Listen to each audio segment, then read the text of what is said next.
아 글쎄 안 들려 들을 뉴스 없어 아무 뉴스도 귀에 들어오지 않아 듣고 또 들어도 들을 뉴스 없어 만든 게 이 프로야 이동영의 뉴스 정면승부 YTN 라디오 이동영의 뉴스 정면승부 4부 시작하겠습니다. 문재인 대통령과 조 바이든 미국 대통령이 정상회담에서 한미 글로벌 백신 파트너십에 합의했고 삼성 바이오로직스와 모더나사가 백신 위탁 생산 계약을 체결하면서 한국이 글로벌 백신 허브로서 발전하는 계기가 될 것으로 보이는데요. 이번 백신 관련 합의에 대해서 최재욱 고려대 의대 예방학과 교수와 이야기 나눠봅니다. 교수님 나와 계십니까? 네, 안녕하세요. 최재욱입니다. 이번에 합의한 한미 글로벌 백신 파트너십 어떤 내용이 포함되어 있습니까? 네, 지금 좀 전에 말씀하신 대로 미국 기술과 한국 생산 역량, 즉 미국의 백신 개발 첨단 기술과 한국의 제조 생산 능력을 파트너십으로 글로벌 보건을 위해 공동 대응한다는 데 큰 의미가 있고요. 예. 이 특히 아시아 태평양 지역을 중심으로 한 글로벌 백신의 부족과 유통, 생산에 중요한 허브 국가로서 우리나라가 참여하게 된다는 점에서 또 미국 정부 차원에서 백신 관련 파트너십을 체결한 건 한국 정부가 처음이라는 점에서 중요한 의미를 갖고 있다고 말씀드릴 수 있겠습니다. 서로 갖고 있는 장점을 활용하는 것이네요. 맞습니다. 예. 그러면 본격적인 생산은 언제부터 될 거라고 보세요? 지금 4, 4분기 정도부터 본격적 생산이 가능할 것이라고 보여지고 있고요. 예. 그 이전에라도 우리나라의 제조 기술 생산 능력은 충분히 확보되어 있기 때문에 충분히 투자와 정부의 지원이 강화된다면 더 많이 시기를 당길 수 있다고 그렇게 보고 있습니다. 기술 이전도 혹시 가능하겠습니까? 백신?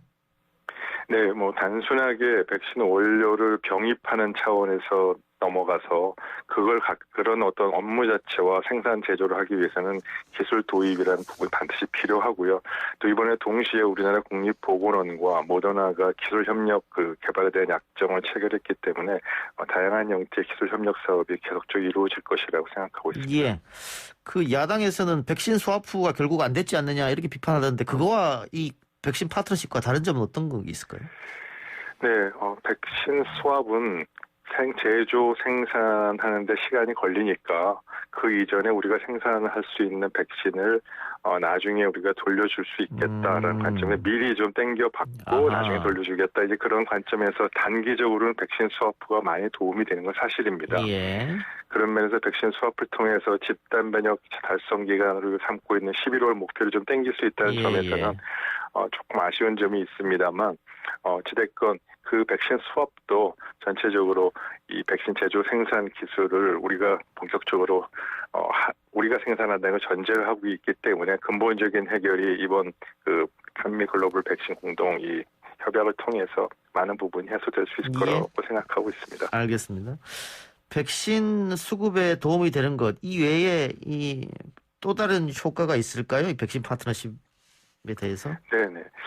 지금 금년 한 해만의 문제는 아니지 않습니까? 그렇죠. 내년까지도 코로나19가 지속되고 또 새로운 신종 감염병이 계속 발병할 가능성이 있기 때문에 다양한 형태의 백신 생산 능력을 우리나라가 기술 협력 통해서 확보한다는 관점에서 매우 중요한 계기가 될 수 있을 거라고 생각하고 있습니다. 예, 알겠습니다.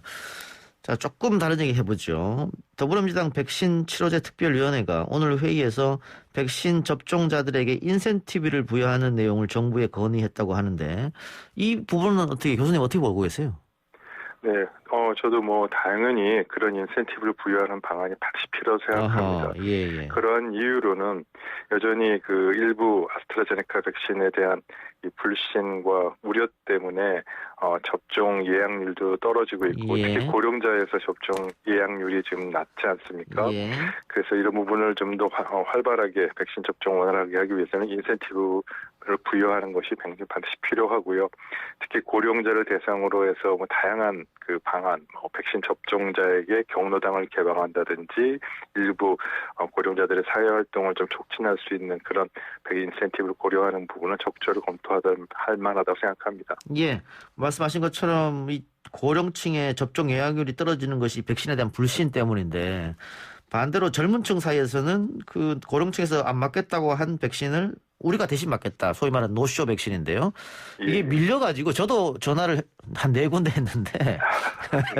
저는 뭐 다행스럽게 날짜를 받긴 했습니다만 상당히 밀려 있어가지고 전화하기도 참 어렵더라고요. 이거를 네, 맞습니다. 그래서 젊은 층 사이에서는 쉽게 할 수 있는 방법이 없느냐. 아마 정부에서 고민은 좀 하고 있는 것 같긴 한데 그 앱으로 좀 깔아가지고 해달라 뭐 이런 요구도 하고 있고 정부에서 생각하고 있는 것 같은데 차제에 그 맞고 싶어 하는 사람들 그냥 다 맞으면 어떨까 뭐 이런 얘기도 있더라고요. 순서를 좀 정하지 말고 그건 어떻게 보세요? 예, 물론 그렇게 될 수 있는 시간이 오겠죠. 당연히 백신이 확보가 많이 돼서 접종할 수 있는 여력이 또 많아진다면 백신 지금 기다리지 않고 바로바로 백신을 맞을 수 있는 시기가 올 거고요. 조금만 더 기다리셔 주시면 그게 가능하리라고 보고요. 다만 좀 아까 말씀하신 대로 그 예약 관련된 거에 따라서 백신 접종 센터 지역별로 차이가 있고 좀 불편한 점도 있어서 이 점을 앱이나 인터넷을 통해서 쉽게 예약하고 확인할 수 있는 그런 시스템도 만들고 있고 아마 이달 말쯤이면은 그런 부분들이 가동될 거라고 지금 알려져 있습니다. 예, 알겠습니다. 교수님 오늘 와서 여기까지 듣겠습니다. 네, 감사합니다. 고맙습니다. 지금까지 최재욱 고려대 의대 예방학과 교수였습니다.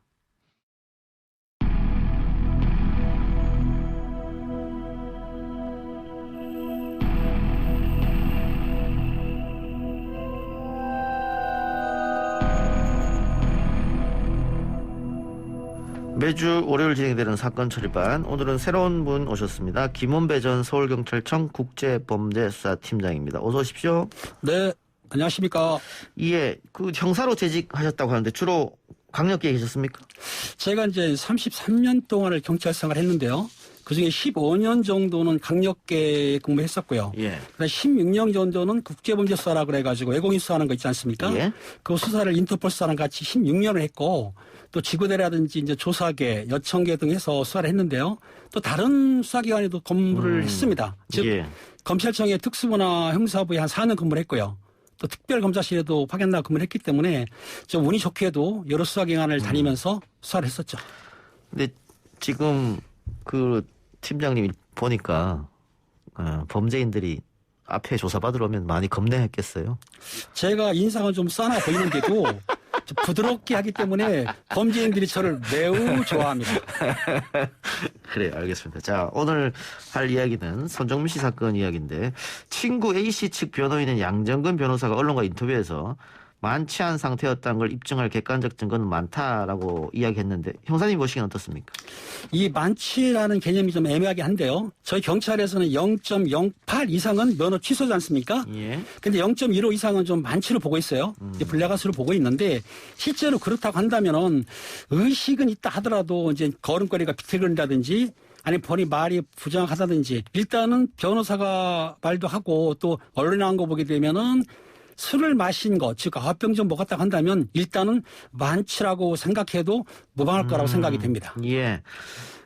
손정민 씨 아버지는 만취 상태가 의심된다라는 이야기를 하긴 했습니다만은 만취일 가능성이 높다 이런 말씀이고 경찰이 지난 18일 7명의 목격자들을 추가 확인했다라고 했는데 사건이 일어나고 한참 뒤에 이 목격자가 나온 경우도 꽤 있습니까? 그런 경우도 있는데 이 같은 경우에는 아마 그 한강에 오던 154대의 차량을 아마 일일이 검사한 것 같아요. 예. 그 중에서 늦게 발견되기 때문에 일부러 숨긴 것 같지는 않다 하더라도 초창기에 좀 했으면 싶었는데 날짜가 지난 뒤에 이게 나왔기 때문에 지금 언론에서나 네티즌들이 이제 안 믿는 경향이 있는데 일단은 목격자 조사할 때 분리해서 했기 때문에 그 목격자의 신빙성에도 어느 정도 주목을 해야 될 것 같습니다. 예.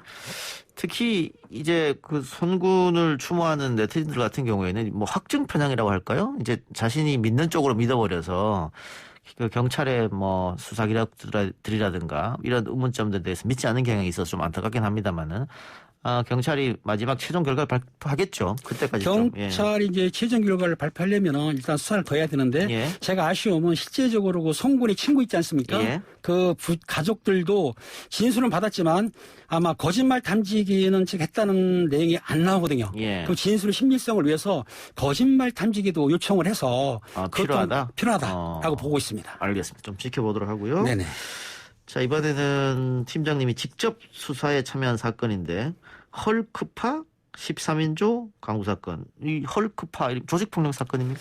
조직폭력배들은 맞는데 이 헐크파가 사실은 사람을 돈을 뺏는 강도단이죠. 어허. 그러니까 13인조 강도단이 많지는 않거든요. 근데 예. 특이한 예인데 이 헐크파는 그 두목의 이름을 따서 헐크파라고 된 거죠. 두목이 별명입니까 헐크가? 별명이죠. 예. 어떤 사건이었습니까? 이 사건은 뭐냐면은 그 한 13명 정도의 그 강도단들이 서로 모여가지고 주로 사무실에 옛날에 도박을 많이 했지 않습니까? 예. 사무실을 쳐들어가서 강도를 하는데 실제적으로 사람들이 도박을 하다 보니까 신고를 안 한 경우도 있어요. 아, 본인들이 범죄를 저질렀으니까. 그렇죠. 안 한 경우도 있어가지고 서울 시내뿐만 아니라 경기 일대에서 이 사건이 많이 났었는데 저희 관내에서도 사건이 벌어진 거예요. 예. 벌어져가지고 그 범인들이 들어와서 강취를 해갔는데 당시 피해자들을 상대로 문의해 보니까 들어오자마자 구타를 하면서 눈을 감았기 때문에 인상착의가 안 나오더라. 아. 여러 명은 맞는데. 아. 근데 도발하게 되면 현찰로 하지 않습니까? 예. 근데 그 중에 한 명이 수표를 쓴 게 있었어요. 아. 50만 원짜리가. 아하. 그러니까 그 수표를 추적이 가능하지 않습니까? 옛날에 예. 이사를 해야 되니까 예. 수표 추적이 됐는데 명동에 있는 나이트클럽에서 50만 원 수표가 은행으로 입금이 된 거예요. 아, 예. 은행에서 연락이 와가지고 수표를 사용한 나이트클럽에서 확인했더니 그 지배인이 하는 말이 수표를 쓴 사람이 누군지 모른다. 왜? 수표 이서는 범인들이 자기 이름 쓸 리가 없죠. 그렇죠. 예. 당연히 가짜 이서인데 예. 어떻든 나이트클럽 지배인을 강하게 압박을 하고 설득을 해가지고 조사를 했더니 그 50만 원짜리 수표 쓴 사람이 아는 사람이 쓴 거예요. 아는 사람이 가짜로 받아준 거예요. 예. 그래서 인적사항이 나왔기 때문에 잠복을 해서 범인을 검거를 하게 잡았군요. 예. 된 거죠. 근데 여기 뭐 조직 폭력이기도 하고 강도를 벌이기도 하는 사람들인데 수표를 쓰면 안 된다는 걸 좀 알 텐데 썼네요. 그러니까 아마 여자친구랑 왔는데 수표를 이서를 가짜로 하게 되면은 모를 것이다. 모를 것이다 해가지고 이제 쓴 건데 그게 벌미가 됐던 거죠. 예. 근데 그 서울, 인천, 경기 수도권 일대 사무실 등을 돌면서 도박판에서 강도를 저질렀다고 했는데 피해 금액은 총 얼마 정도나 됐습니까? 확인된 것만 5억 정도인데요. 5억이요? 예. 하하. 근데 그 범인들이 그 돈을 일부는 쓰고 일부는 또 감춰놓은 게 있었거든요. 예. 근데 그 돈을 추적하는 과정이 좀 힘들었었죠. 왜 힘들었습니까? 왜냐하면 그 헐크가 실제적으로 그 강도를 할 때 도박판에 1,000만 원이 있으면은 사실은 돈이 500만 원밖에 안 되네. 이렇게 판을 자른 거예요. 예. 그리고 500만 원은 자기들이 하나 갖고 500만 원은 몰래 숨겨놓은 거죠. 어허. 그걸 찾아야 되는데. 찾아야 되는데 이제 헐크라는 그 두목이 밝히지 않았었는데요. 지 범인을 찾게 된 경위가 궁금하지 않으세요? 예. 범인을 하나 잡았을 자, 때 일단 아까 수표 쓴 사람 하나 잡았고. 예, 그 수표 쓴 사람을 압박을 해서 실제적으로 이틀 후에 마포에 있는 다방에서 일행들을 만나서 범행을 하기로 한 거예요. 또 다른 범죄를 저지르기로 모의를 하고 있었는데. 이 다른 범인들은 이 첫 번째 잡힌 범인이 잡힌 줄 모르고 있더라. 예. 그래서 그 친구를 족쇄를 채운 다음에 다방 한 곳에 갖다 놓고 예. 그 들어오는 공범들을 검거하려고 저희가 문 입구에서 또 중간에 잠복을 하면서 범인이 들어오게 되면은 머리를 2번 쓰다듬으라고 표시를 했죠. 예. 그 범인이 문 열고 들어오면은 범인이 머리를 쓰다듬어요 2번을. 예. 그럼 바로 수갑을 채우고 잡고. 또 잡고 또 잡고 그래서 9명을 잡았는데 연쇄적으로. 마지막에 헐크 두목이 안 나타난 거예요. 예. 근데 전화가 왔습니다. 범인들이 뭐였냐? 그랬더니 이제 우리 시켜서 모였다 했거든요. 그랬더니 스크가 나타나는데 오기 전에 에피소드가 뭐냐면 옆에 있는 형사가 자기가 직접 두목을 체포해 보고 싶다. 수갑을 달라. 수갑을 건네줬습니다. 예. 문이 끽 열리고 헐크가 딱 들어왔는데 예. 키가 한 1m 90이야 100kg 넘을까요? 그래서 별명이 헐크군요. 예. 그런데 옆에 있는 형사가 수갑을 채워야 되는데 당황했는지 놀랬는지 겁났는지는 모르겠지만 그냥 보고 있는 거예요. 그럼 경험이 별로 없는 형사였었나요? 아니요. 경험이 있었는데 그 친구도 훌륭한 형사인데 너무 놀랬던 거죠. 덩치가 너무 크니까. 예. 그래서 잠깐만 시간을 주면 범인이 도망갈 수 있기 때문에 제가 일어서면서 조금 오버액션 했습니다. 헐크 오래간만이야. 사람이 손을 내밀게 되면은 자연스럽게 손이 나옵니다. 예. 그 순간에 왼손으로 바로 수갑을 걸었죠. 그래서 같이 달려서 체포를 했는데 아무튼 그 일망타진 13명을 모두 했고 그 친구들 구속을 시켰지만 헐크가 거짓말한 거예요. 나머지 한 2억 5천 정도는 찾았는데 2억 5천을 못 찾은 거에 대해서 본인이 숨겨놨다고 했는데 결론적으로 그 친구를 데리고 범인을 데리고 숨겨놨던 데를 갔는데 강화도에 있는 애기봉 이런 데를 갔거든요. 예. 숨겨놓은 곳을 못 찾았어요. 일부러 안 가르쳐 준 거 아닙니까? 아니요. 이상한 곳 가르쳐 준 거 아니에요? 그렇죠. 근데 본인이 가서 맞다고 하는 거예요. 예. 그럼 파보면은 없고. 없더라. 어. 또 다음날 또 가서 파보면 없더라. 왜? 경찰에서는 10일 내에 검찰로 송치를 해야 되니까 예. 넘어가면 검찰에 가지 않습니까? 예. 죄송한 말인데 검찰 수사관분들이 현장 나가서 수색한다? 이렇지는 않죠. 예. 근데 결론적으로 2억 5천을 찾았다? 못 찾았다? 못 찾았습니다. 못 찾았습니까? 네. 그럼 헐크가 실형받고 감옥 갔다 와서 그 돈을 쓸 수도 있잖아요. 쓸 현금이니까. 수는 있는데 나중에 소문에 의하면 예. 헐크가 아마 사망했다는 소리를 들었거든요. 어. 그렇다 한다면은 애기봉 어딘가에는 2억 5천이라는 돈이 묻혀 있다? 묻혀있다. 아, 보물찾기 있던다가. 그걸 찾지를 못하고 있습니다. 아직까지도. 아, 그렇군요. 결국은 끝까지 말하지 않고 그렇죠. 헐크가. 본인이 형을 살고 나와서 찾으려고 했는데 그만 사망한 걸 우리가 연락을 들었기 때문에 아. 그 돈은 어딘가에 애기병 어딘가에 숨겨있을 거 아니냐라고 보는 것이죠. 그러면 헐크 본인만 알고 있었을까요? 뭐 내연녀든 뭐 아내든 누구한테 안 알려주고? 내인녀도 말 않고 그 같이 일하던 공범들도 그 액수에 대해서는 속은 거는 알았지만 돈이 어디 있는지는 아무도 몰랐군요. 모르죠. 예, 알겠습니다. 근데 이게 그 공범들 검거할 때 네네. 그 형사님도 다방에 계셨어요? 제가 입구에 서가지고 제가 수갑을 여러 개 쓰면서 들어올 때마다 수갑을 제가 다 다 채웠죠. 채웠군요. 예. 헐크까지 다 채운 거죠. 예. 아니 왜 질문 드렸냐면 그 범인들이 다방에 탁 들어섰을 때 형사님 딱 보면 이거 경찰이다 뭐 느낄 것 같아서 바로. 그게 아니고 예. 출입문 들어올 때 바로 보이는 게 약간 비스듬히 있기 때문에 같이 있기 때문에 들어올 때 저를 볼 수가 없었죠. 아. 저만 보여도. 저쪽에서 머리만 긁으면 그냥 바로 그렇죠. 해버렸군요. 저쪽 머리만 두 번 긁었다 그러면 너는 범인. 바로 제가 손 잡아서 제가 송작이 빠르거든요. 예. 바로 채우죠. 예. 과감하게. 예. 혹시 네네. 이건 제가 그냥 궁금해서 드리는 건데 질문을 네네. 경찰 아니고 네. 불량배다 깡패다 이렇게 사람들이 생각하는 경우도 있을 것 같아요. 형사님 보고. 제가 이렇게 체격이 좀 불량하고 그렇다 하더라도 인상이 너무 좋거든요. 좋아가지고 보통 보면은 불량배보다는 형사라고 딱 찍더라고요. 아, 그래요? 네, 대부분들이. 예. 근데 그 처음에 50만 원 쓴 그 범인을 잡고 나서 네네. 뭐 작전을 짤 거 아닙니까 형사들끼리. 그렇죠. 또 공범들을 잡으려면 이렇게 하자 저렇게 하자. 그때는 잠복 근무 같은 것도 생각할 텐데. 잠복은 지금 실외 잠복이 있고 실내 잠복이 있는데 예. 우리가 헐크를 잡을 때는 실내 잠복을 했죠. 실내 잠복은 주로 다방이라든지 식당이라든지 PC방, 카페 이런 데 잠복을 한 거고 예. 실외 잠복은 예. 시장이라든가 도로 잠복하는데 주로 형사들이 영화 보시다시피 예. 차량을 이용하죠. 예. 차량하는 이유가 있습니다. 골목에 인상 불량한 사람이 서 있으면 의심가잖아요. 그렇죠. 근데 예. 차에 들어가 있으면서 시동을 끄고 있으면은 예. 범인들이 즉 자기 집이라든지 자기 숙소 들어갈 때 모른단 말이에요. 그때 살며시 나가서 범인을 바로 잡을 수 있다. 예. 그렇기 때문에 실내 잠복도 많이 하지만 아까 헐크 같은 경우에는 실내 잠복을 해가지고 들어온 걸 건 걸 다 한 거죠. 근데 실외 잠복보다 실내 잠복이 훨씬 쉬울 것 같은데요? 실내 잠복이 쉽죠. 예. 왜냐하면 실내 잠복할 때는 밥 먹기가 힘들기 때문에 예. 주로 이제 빵이라든지 영화에 똑같아요. 예. 우유라든가 빵 이런 걸 먹으면서 시간이 뭐 길게는 일주일까지도 하거든요. 일주일까지요? 예. 그러면 용변은 어떻게 해결하세요? 용변은 거기 직원들끼리 돌아가면서 하기 때문에 용변 2인 1조군요, 보통. 보통 잠복할 때 2인 1조인데 예. 크다란 좀 사건이 큰 거에 대해서는 여러 명이 가죠. 아. 3명, 4명, 한 팀이 한 6명 되니까 예. 팀 전체가 차를 앞뒤로 아. 보통 잠복할 때 강력분 같은 경우 한 대로는 안 합니다. 예. 왜냐하면 2대 정도를 해가지고 앞뒤로 했기 때문에 실제적으로 돌아가면서 용변을 해결하고 식사 같은 경우에는 주로 이제 시간 많이 걸리니까 즉석 인스턴트 식품으로 해결도 하고요. 빵이나 김밥 이런 걸로. 그렇죠. 예.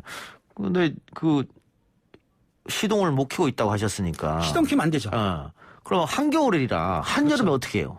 한겨울에 시동을 끄고 형사들이 주로 입는 거 오리털 잠바 딱 걸치죠. 가죽장갑 끼고.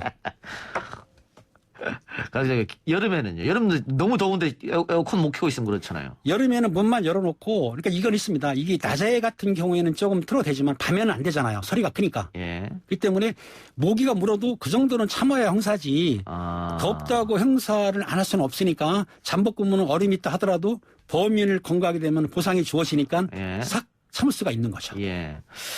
예, 그 우리가 지금 보이는 라디오로도 나가고 있기 때문에 많은 분들이 그 형사님에 대해서 외모에 대해서 이야기를 많이 해주십니다. 제 이야기는요, 님께서 100명 99명은 불량배라고 생각할 것 같습니다. 아, 그거는 그분이 지금 이 마스크를 내리면은 저도 좀 미남이거든요. 예. 근데 그걸 못 봐서 그래요. 알겠습니다. 예.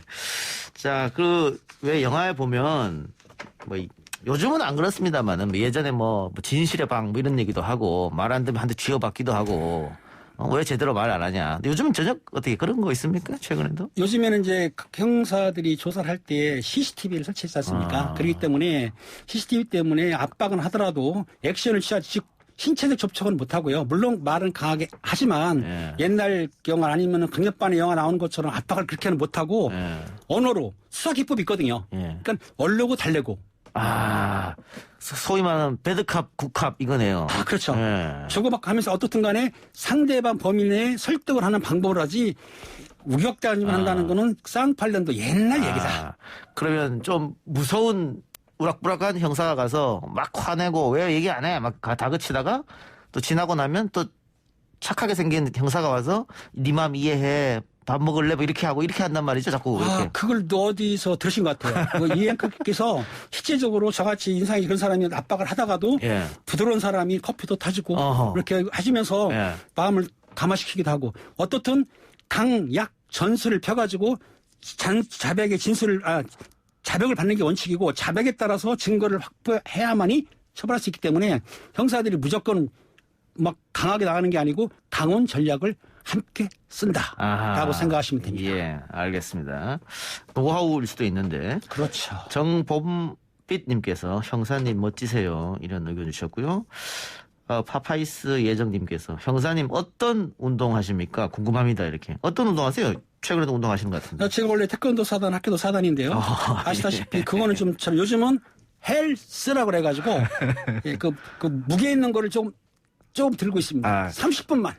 그래서 지금 상체가 굉장히 벌크업 되셔가지고, 예, 그대로 이 화면에 나오니까. 그렇습니까? 예, 얘기 주셨는데, 형사들에게 그러면 무도는 기본입니까? 형사들 들어올 때 입직 투신한다고 하는데 무도 단수가 있어야 점수를 받거든요. 그리고 들어와서도 무도 훈련을 하고 체풋을 하기 때문에 몸이 약하면은 범인을 검거할 때 문제가 되기 때문에 예. 남녀 노소 할 것 없이 경찰관은 무도 훈련을 다 해야 됩니다. 다 해야 되는군요. 예. 그래서 합의 8단? 그렇죠. 예, 알겠습니다. 형사님하고 저는 이제 방송에서만 만나는 걸로. 네. 예. 다른 데서는 안 만나는 걸로. 예, 오늘 첫 시간 아마 유익한 시간이 됐으리라고 봅니다. 오늘 여기까지 듣겠습니다. 지금까지 김은배 전 서울경찰청 국제범죄수사팀장이었습니다. 고맙습니다. 감사합니다.